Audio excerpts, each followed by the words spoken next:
It's time again for the Roll for Crit News Roundup, where we tell you everything that's happening in the world of tabletop gaming. RPGs, board games, card games, we're going to cover it all here, so let's get right to it. The week of February 26th, 2024.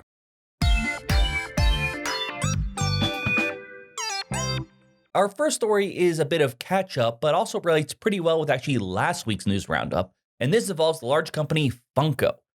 Funko is known for their action figures, but last year I talked about how they were having some money issues, so much so they were actually taking some of the figures and throwing them out so it's more of a loss rather than paying for the upkeep in a warehouse.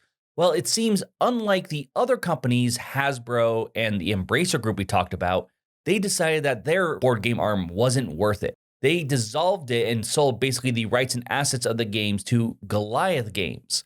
And by that, it seems to be just the games and the properties, not the actual employees who worked at Prospero Hall, the board game arm of Funko Games. So unfortunately, it seems that around mid-January, they all basically lost their job. However, all is not lost. It seems a majority of those who worked there are now forming a new company known as Tempest, which, funny enough, apparently Prospero was a wizard in Shakespeare's Tempest. They have stated they're really excited to move forward and work with new IPs, which if you don't know any of their previous games, especially under Funko, they used to work with more established IPs. For example, the Jurassic Park Legacy game that I reviewed a little while back. Regardless, this seems to be pretty good news. We'll have to see if this goes and how the company grows. I'm very excited to see what they'll bring to the table, especially now that they can make their own IPs. And hopefully we'll see if Funko learns that this was a bad move. As I already stated in last week's news roundup, for these large companies, it seems their board gaming arm is their saving grace when it comes to whether they're making money or losing it. Our next story happened relatively recently, and I just caught it in time to add it to this news roundup. It involves the website Card Kingdom. This is a site that sells a lot of card singles, in particular, especially if you're into the Magic the Gathering game. Well, on the Magic the Gathering subreddit, someone made a very large post talking about how they have been working there and how the conditions have been pretty abysmal. They talked about multiple things. One of the big things they mentioned was how they have forced overtime for 2 weeks anytime there is a pre-release of a Magic set, and how, especially Magic players know, there's been more and more new product release, which means more and more pre-releases, which has put more and more stress on workers.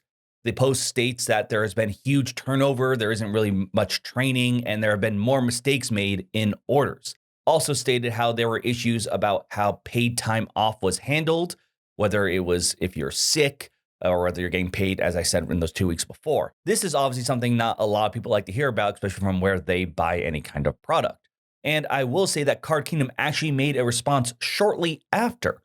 And in their response, they talk about how that 2-week overtime is only a max of 10 hours spread amongst the 2 weeks. And basically the rest of it, though, was everything is in line with the union agreement, which sort of feels like they're saying it's legal for what we're doing. As of this recording, I've only read a response from Card Kingdom as well as the original post from the worker. I've yet to see one that is of an official capacity from the union representing the workers at Card Kingdom, which I would like to see, considering Card Kingdom's response was a lot of we're following the rules and agreement we made with the union.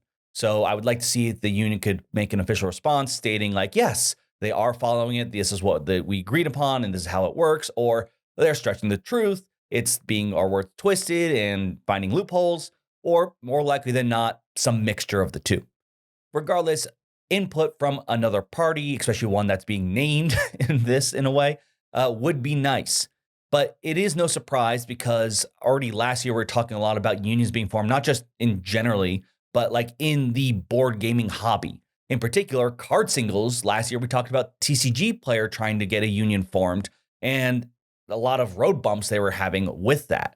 So I am not surprised to see a story like this, and I wouldn't be surprised as well that we hear more stories like this throughout the year as more people try to form unions, and as well as a spotlight is just shown on workers in general in the current landscape, be it in the board game industry or beyond. Next, we're going to talk a little bit about shipping crises and how they have sort of returned, though it's a bit more spotty, unlike during the pandemic when basically everyone was having issues. Back then, it was because of the disease and people couldn't get their hands on enough cargo containers. This, however, is a bit more geopolitical and involves the Red Sea and also, because of it, sort of cascading the Panama Canal. These are two major trade routes for shipping of any physical product, such as, board games. And right now, basically, the Red Sea is a no-go. Because of this, a lot of ships are being forced to take much longer routes, and in particular, this is impacting Europe. This is causing a lot of huge delays, especially on any kind of crowdfunding backing thing, and based on some what experts are saying, probably going to start increasing the price of products and shipping as well. Now, there is, when it comes to the Americas, not as big an issue because if you're shipping from China, where a lot of board games are made, you can basically just cross the Pacific to the West Coast. However, if you want to get to the East Coast, that's going to be a whole nother story. Usually, you'd go through the Panama Canal. Unfortunately, they're having basically a bit of a drought in the area, making it much harder for ships to be able to actually pass through there. Combine the fact that ships are changing routes and probably more ships are showing up in the area because of the Red Sea issue, it's causing a bit of a clog and slowdown at the Panama Canal as well. This means it's harder for ships to reach the other side of the coast in the Americas. But as of now, I don't think it seems to be as pressing as the Red Sea issue. But if this continues on, I can imagine it can cause more problems later on down the line. So if you have any future games you're excited for, be it crowdfunding or just anything down in the pipeline, maybe expect for them to be released a little bit later because I don't imagine these issues to be solved anytime soon. Last week, we talked about Asmodee and the Embracer Group and how they're doing major significant cuts to basically everything except for Asmodee, or at least not nearly as harsh as everything else they own. And I wonder a little bit if this was just maybe like a calm before a storm. And we are seeing some reshuffling in Asmodee, which may be signs that we could expect some big sort of sales or cuts in the board game arm.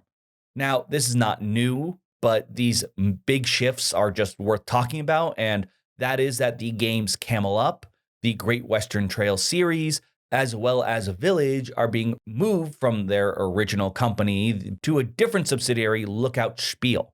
Now, it could be that they're trying to gather games all together just so they have fewer companies to sort of deal with. And unfortunately, that means usually the closing down of those other studios or the selling off, or they could be trying to make this one sort of big piece that they can sell off instead. Like I said, this is not new.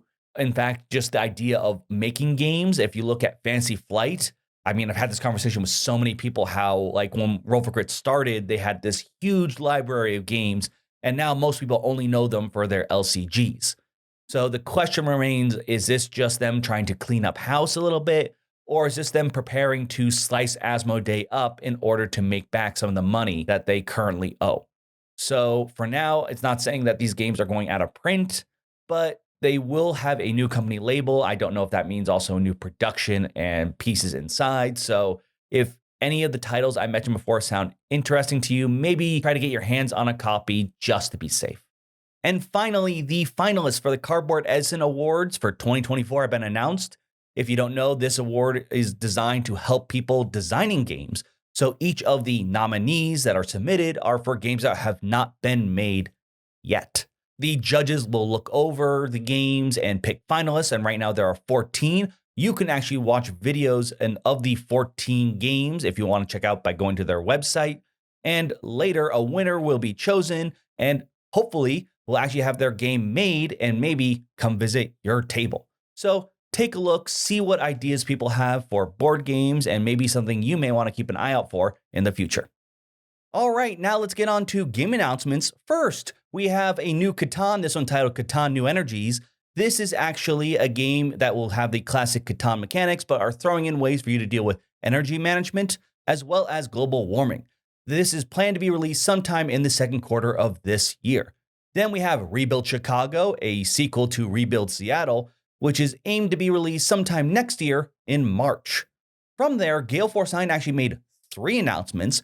First, a new game, The Adventures of Conan, which will be on crowdfunding this April. Then later on this year, there'll be collector editions, one for Star Trek Ascendancy, the other for their classic original Dune game that you can pick up if you want to have a nicer version that has all the expansions.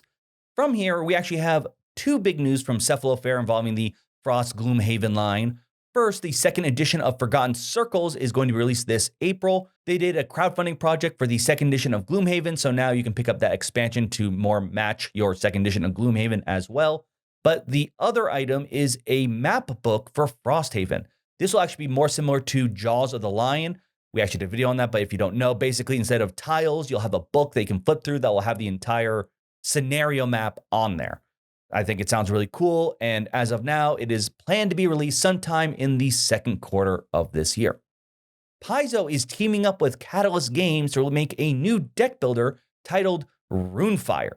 This, if you probably couldn't guess, uses their Pathfinder license, so I'm curious to see how this will stack up with the other well-known, but admittedly I have not played yet, Pathfinder card game.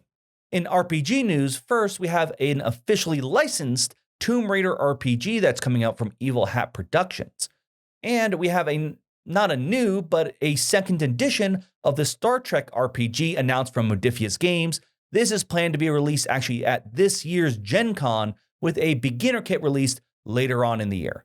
But that is all the announcements we have this week, as well as news. Let me know your thoughts on any of these stories. Are you excited to see what Tempest has in store for us? Are you worried with how Asmodee is shuffling their games? Let me know in those comments down below. And thank you so much for watching to this point. But for now, I'm Will, and this has been the News Roundup.